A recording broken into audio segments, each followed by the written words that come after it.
How to Turning on the Smart Trader, Final Episode, AI Assisting Geometric Strategy Data Room. Hello TradingView community, and welcome. In this video, I'm going to be with you at the very beginning of a 10-part journey. Step by step, we will explore how a trading chart can be observed through geometric and mathematical structures. Not as a promise, not as a signal machine, and not as financial advice, but as a way to study how market information can be organized, measured, and prepared for deeper analysis. So let's begin exactly where every user begins. Now, open your TradingView chart. This is where the journey begins, in practice. Go to the Indicators menu. Search for Smart Trader Final Episode AI Assisting Geometric Strategy. Add it to the chart. And now, step into the data room.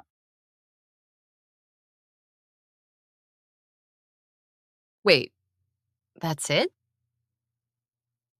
I'm still looking at the same chart. There are no signals, no lines, no instructions.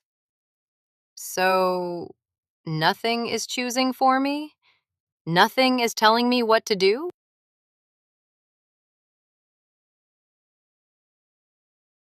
Exactly. And that is the first important point. This space does not begin by taking your thinking away from you. It does not start by filling the chart with decisions already made. It begins empty, because your choices matter here. You decide what to turn on. You decide what to observe. You decide which parts of the market structure should become visible. So the empty chart is not a mistake.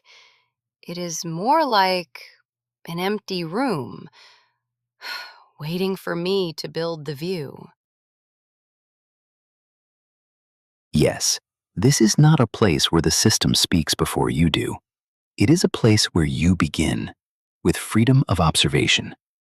Before entries, before exits, before rules, filters, trailing logic, pyramiding, or cooldowns, we first need one simple thing: a visible structure. So now, let's turn on the first light. Go to the strategy settings. Open the chart overlay section. Find anchor lines and turn it on. Now the room is no longer completely dark. The first structure has appeared. Let's begin with the anchors. Aaron, now that you have turned on the anchor lines, look closely at the chart. The room is no longer empty. The first structure has appeared. These lines are not entry signals. They are not exit signals. And they are not instructions. They are the first frame of observation, a way to see where price is standing inside a simple geometric space. At the top, we have the ceiling. At the bottom, we have the floor. And between them, we have the center. Together, they create the first visible map of the room.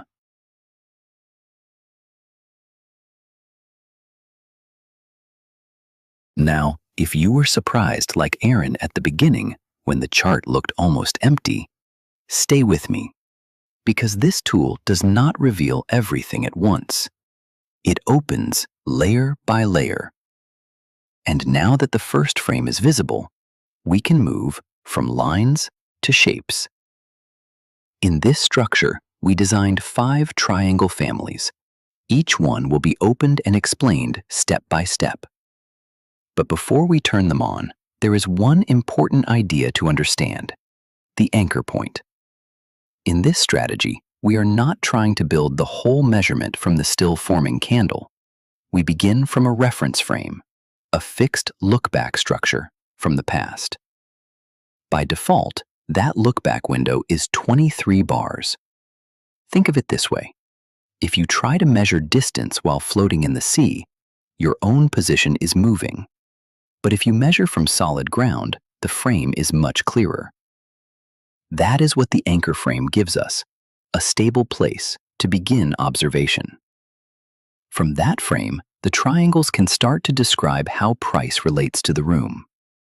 There is a triangle from the ceilings. There is a triangle from the floor. There is a triangle from the center. And there are two pin triangles, one from the upper wick and one from the lower wick. We will open them one by one, and only after we see the shapes, we will begin asking the next question. How do we turn those shapes into numbers? Good. Now let's open the first one. Aaron, go back to the chart overlay section. Find ceiling triangle and turn it on. There it is. Not another line, a shape. This is the ceiling triangle. It begins from the upper side of the frame and connects that reference to the price movement below it. So now, the ceiling is no longer only a border. It has become part of a geometric relationship. Here, we are watching how price reaches toward the upper side, how it stretches, how it pulls away, and how it relates to that level. Do not read it as a command, read it as geometry. The frame is no longer only a frame. It is beginning to reveal its geometry.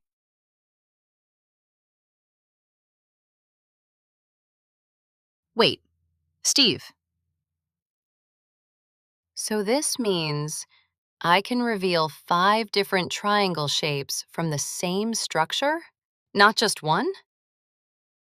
The ceiling triangle, already visible, the floor triangle, the center triangle, the pin-up triangle, and the pin-down triangle.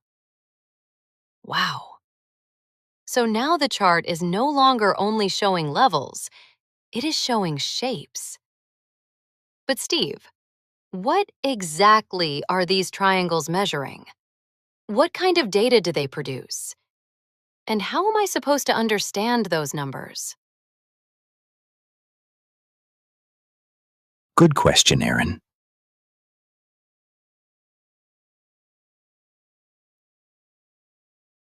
The triangles are not only drawings on the chart.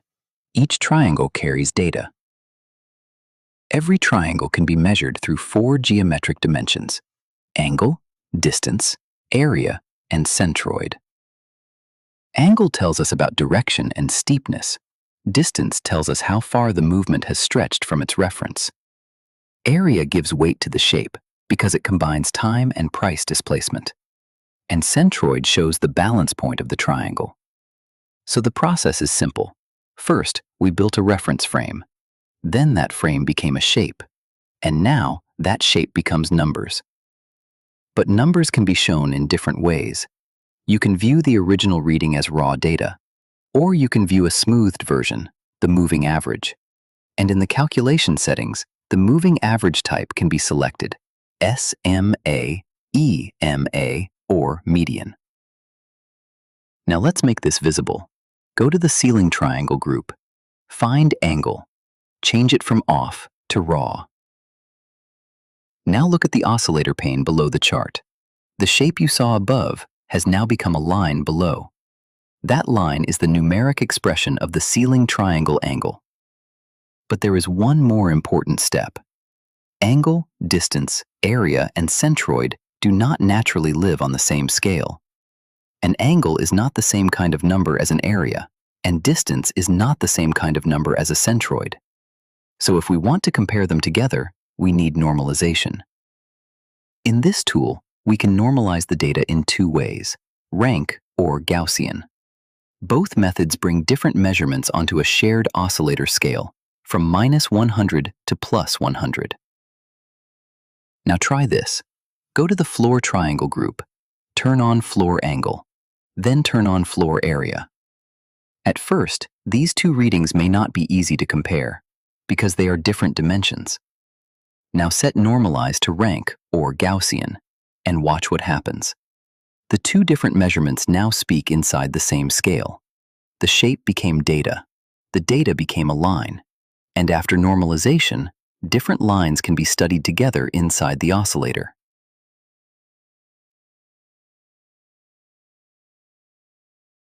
Now, just like Aaron, you are no longer looking at an empty chart. You are looking at a controlled workspace where different shapes, different measurements, and different relationships with price can be explored step by step. At this point, the chart is still clean, but now you have access to a wider set of measuring tools. You can observe a ceiling angle. You can compare it with price behavior. You can study a floor area. You can look at distance, centroid, or any combination that makes sense for your own research. And when these readings are normalized, different dimensions can begin to speak on the same scale. That is where the real study begins. Maybe you notice that a normalized ceiling angle starts moving with price. Maybe you notice that it moves against price. Maybe a pattern appears once, then appears again, and then you begin to wonder, is this just visual noise, or is there something measurable here? That question cannot be answered by one screenshot, and it should not be answered by emotion. It needs data. That is why the next important step is CSV export.